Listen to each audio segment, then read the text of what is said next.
UIDAI जारी कला आपन आधार कार्ड पाई गोटे नुआ वेबसाइट से वेबसाइट द्वारा आपण घरे बसी आपण आधार कार्ड रे समस्त डिटेल्स अपडेट करने सहित बहुत सारा सर्विसेज रो लाभ उठे पारिबे।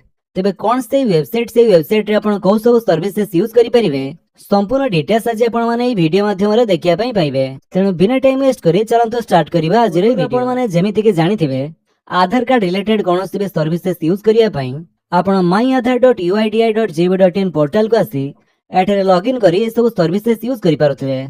किंतु एबे आपण एठारे देखिया पई पाउथबे गोटे नुआ पोर्टल जारी करा जायछि। ए वेबसाइट को जे पई एठारे आपण एक्सपीरियंस नाउ ऊपर क्लिक करी आपण से वेबसाइट को जाई परिबे। तो जो वेबसाइट होछि myaadharbeta.uidi.gov.in ए नुआ वेबसाइट रे लिंक म आपण डिस्क्रिप्शन दे दैछि। आपण सेठु चैनल डायरेक्ट ए वेबसाइट को आसी परिबे। तो ए नुआ वेबसाइट रो इंटरफेस जे आपण को एमिति किछि शो करूथिबा। तो ए वेबसाइट टी को आपण किपरि व्यवहार करिवे एवं एठारे आपण को सब सर्विसेज यूज करि परिबे आसन देखिबा। तो एठारे आपण तळ को आसिला परे एठी आपण माने देखिया पई पाउथबे आपण को समस्त पॉपुलर आधार सर्विसेज, अपडेट सर्विसेज, गेट आधार, कीप आधार सिक्योर, आधार एनरोलमेंट, चेक स्टेटस ए सब कैटेगरी वाइज ऑप्शन शो करूची। तो समस्त सर्विसेज बाबद रे जानिया पई हम एठारे सर्विसेज ऊपर क्लिक करिबा। तापर देखिया पई पाउथबे आपण एठारे विभिन्न टाइप रो सर्विसेज शो करूची। एठी आपण सिंपली व्यू ऑल सर्विसेज ऊपर क्लिक कला परे जेते भी वेबसाइट रे सर्विसेज रहिछि से समस्त सर्विसेज आपण एठारे देखिया पई पाउथबे। जेमिति कि प्रथमे रहिछि अपडेट एड्रेस। तबे एड्रेस अपडेट करिया पई आपनकर मोबाइल ओटीपी रो आवश्यक पड़िबो एवं सेति पई फी रहिछि 75 टंका। ए एरो ऊपर क्लिक करी आपण ओटीपी द्वारा आपनकर एड्रेस अपडेट करि परिबे। से भली बायोमेट्रिक्स अपडेट पई आपनको आधार सेंटर को जिया पई पड़िबो आ सेति पई फी रहिछि 125 टंका एवं डेट ऑफ बर्थ अपडेट करिया पई मध्य आपनको आधार सेवा केंद्र को जिया पई पड़िबो एवं सेति पई फी रहिछि 75 टंका। ता छडा डॉक्यूमेंट अपडेट्स पई आपनकर ओटीपी रो आवश्यक पड़िबो एवं एथि पई एबे आपण मागणा रे अपडेट करि परिबे 14 जून 2027 पर्यंत।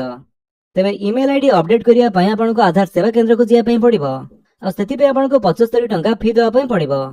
किंतु एठारे आपनकर मोबाइल नंबर अपडेट करिया पई आपण चाहिले आधार सेवा केंद्र को जाई परंती नहले आपण ए आधार ऐप द्वारा मध्ये आपनको आधार कार्ड रे मोबाइल नंबर अपडेट करि परिबे आ सेति पई आपनकर चार्जेस रहिछि 75 टंका।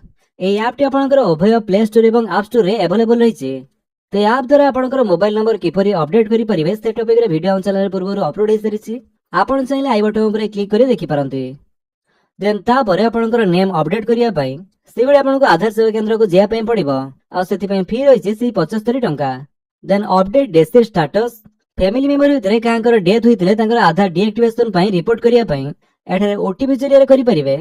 देन एहा छडा गेट आधार देखंतु डाउनलोड आधार, डाउनलोड ऑफलाइन ई-केवाईसी, ऑर्डर आधार पीवीसी कार्ड एवं रिट्राइव आधार नंबर ईआईडी एसआईडी पई आपनकर ओटीपी रो आवश्यक पड़िबो।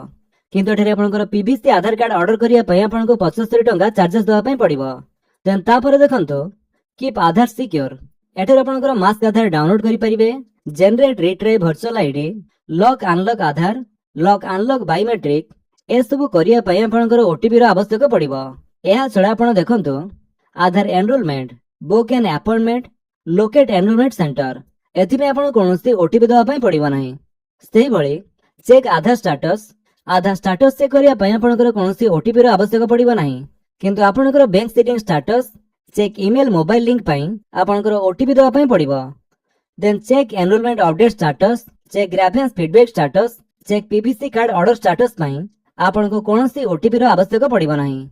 तो जो थिरे आपणकर एठारे ओटीपी रो आवश्यक पडुची से सब पई आपणकर आधार कार्ड सहित मोबाइल नंबर लिंक थिबा निहाती आवश्यक नहले आपण एठारे लॉगिन करी से सब यूज करि परिबे नाही। तो आमे चलंतु एबे लॉगिन करी देखिबा। तो सेति पई आपण एठारे देखिया पई पाउथबे check all your Aadhaar services in one place login. आपण लॉगिन ऊपर क्लिक करंतु। देन आपणकर आधार नंबर टी एठारे देई दियंतु। तापरे कैप्चर टी एठारे टाइप करिवे। देन लॉगिन विथ ओटीपी ऊपर क्लिक कर दियंतु। तापरे आपणकर आधार कार्ड सहित लिंक थिबा मोबाइल नंबर को गोटे ओटीपी जीवो जो ओटीपी रो वैलिडिटी 10 मिनिट रहिछि। 10 मिनिट भितर आपणकर से ओटीपी टी दवा पई पड़िबो। ओटीपी दे सला परे आपण सिंपली लॉगिन ऊपर क्लिक कर दियंतु। तापरे आपण आधार कार्ड रो नुवा वेबसाइट रे लॉगिन हे जिवे आ आपणकर डैशबोर्ड टी किछि एमिति शो करथिबो। एटर आपण click to reveal your Aadhaar card ऊपर क्लिक करी आपणकर आधार कार्ड रो डिटेल्स चेक करि परिबे। तो जदि आपणकर आधार कार्ड रे डिटेल्स देखिया पई चाहउचंती ताले एटर आपण शो डिटेल्स ऊपर क्लिक कला परे आपणकर डिटेल्स रे शो करिवो। से भली आपनकर मोबाइल नंबर देखिया पई इथरे क्लिक करिवे, करंट एड्रेस देखिया पई इथरे क्लिक करिवे। आ जदि आपनकर बायोमेट्रिक स्टेटस चेक करिया पई चाहउछंती ताले इथरे क्लिक कला परे एठर आपनकर बायोमेट्रिक लॉक एवं अनलॉक करि परिवे आ तार स्टेटस मध्ये आपण देखि परिवे। ता छडा एठर आपनकर पेमेंट हिस्ट्री चेक करि परिवे, ऑथेंटिकेशन हिस्ट्री मध्ये देखि परिवे।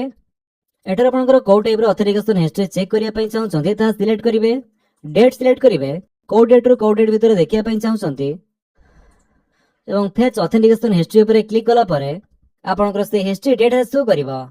अपडेट हिस्ट्री मध्ये एठर दिया जायछि। आपनकर आधार कार्ड रे जो डेट रे जहा भी अपडेट करिथिबे से सब आपन एठर देखिया पई पाउथिबे। को डेट रे आपनकर से आधार कार्ड टी तयारी होइतिला से डेट मध्ये तळे दिया जायथिबो। एहा भी दित आपन एठर ऑनलाइन रे जहा भी अपडेट करिवे तार स्टेटस एवं ड्राफ्ट आपन एठर चेक करि परिवे। चेक स्टेटस ऊपर क्लिक कला परे एठर जहा भी आपनकर स्टेटस थिबो से सब आपनको शो करिवो। देन सेही भଳି आपनकर बाकी सर्विसेस जते भी रहिला से सब आपन एठर देखिया पई पाउथिबे। एठर आपण डाउनलोड आधार ऊपर क्लिक करी आपनकर आधार कार्ड को डाउनलोड करि परिवे।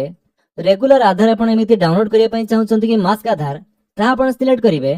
मास्क आधार आपनकर पूरा आधार नंबर टी शो करिवो नाही, किंतु रेगुलर आधार रे आपनकर पूरा आधार नंबर टी शो करिवो। तापर एठर आपण प्रीव्यू ऊपर जेमिति क्लिक करिवे आपनकर आधार कार्ड रो फोटो सहित आपनकर डिटेल्स रे शो करिवो, name, date of birth, gender, address. एठर आपण सिंपली डाउनलोड रेगुलर आधार ऊपर क्लिक करिवे। तापर आपनकर आधार कार्ड एठर डाउनलोड हे जिवो। तो जो आधार कार्ड रो पीडीएफ टी आपण डाउनलोड करले ता ओपन करिया पई आपण गठरे पासवर्ड मागिबो। से पासवर्ड टी आपण कोन एठरे एग्जांपल देखंतु दिया जायछि। First 4 letters of your name plus year of birth, माने आपण को नाम रो प्रथम 4टी लेटर आपण कैपिटल लेटर लिखिबे। ता सहित आपण डेट ऑफ बर्थ रो ईयर बा जन्म वर्ष टी आपण दे देबे। दे सला परे जेमिति सबमिट करिवे देखिबे कि आपण आधार कार्ड टी आपण शो करिवो। आधार कार्ड रो फ्रंट एवं बैक पेज। तो एभली प्रोसेस रे आपनकर नुवा वेबसाइट रो आधार कार्ड टी डाउनलोड करि परिवे। तो एभली आपनकर ठारो चेक बैंक सेटिंग स्टेटस मध्ये चेक करि परिवे।